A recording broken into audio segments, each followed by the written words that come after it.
I dunked Noah's 3-year-old head under the clean water to rinse the soap. As he popped up, he sputtered, clearing his mouth. "Tell me the 3 little pigs again."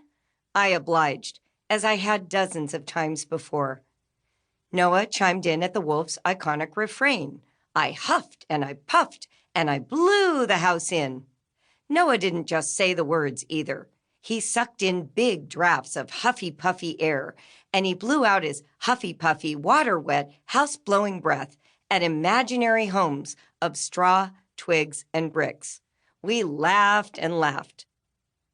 Months later, I stumbled upon a new book at the library that I thought my 3 little pigs-obsessed child would enjoy.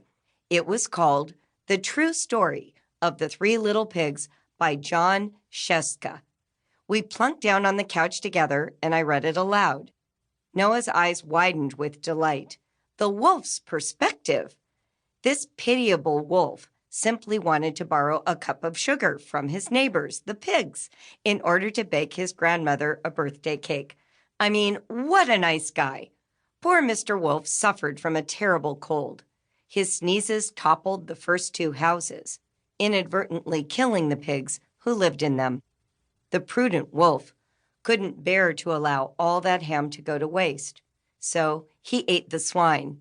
By the time the wolf arrived at the brick house, the 3rd little pig had reported the wolf to the police for the wolf's misdeeds. Mr. Wolf was wrongly convicted of his crimes and sent to prison for 10 millennia.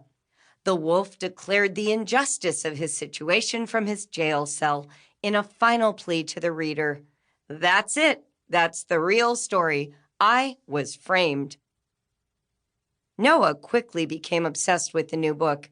It wasn't that he thought that the book, in fact, told the true story of the 3 little pigs.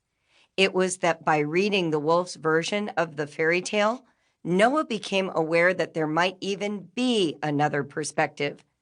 Noah's ability to be suspicious of the wolf's account was intuitive, and part of what made reading the book so delightful.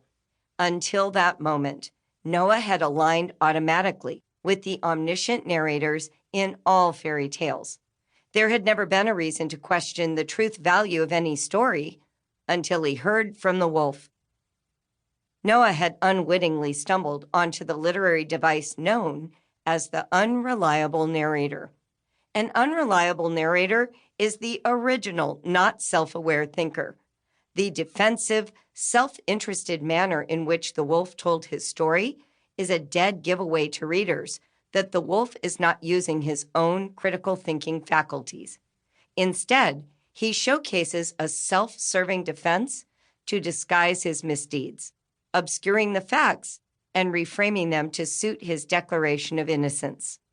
The wolf, as unreliable narrator, was Noah's first brush with examining the viewpoint of any story we read. Sheska plays up the wolf's woe is me story with humor. Readers feel the absurdity. But how do we know that we are, in fact, reading an unreliable narrator's perspective? What makes the wolf's narcissistic point of view obvious to us, the readers?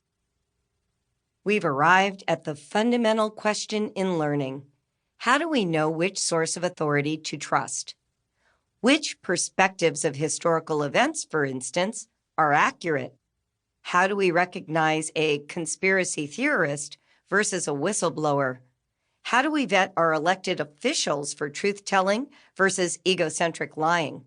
Which scientific theories are reliable? Which are a sham? What mathematical process is the right one to use in a given context? Which novels ought to be canon? How do we determine which books to retire from classic status?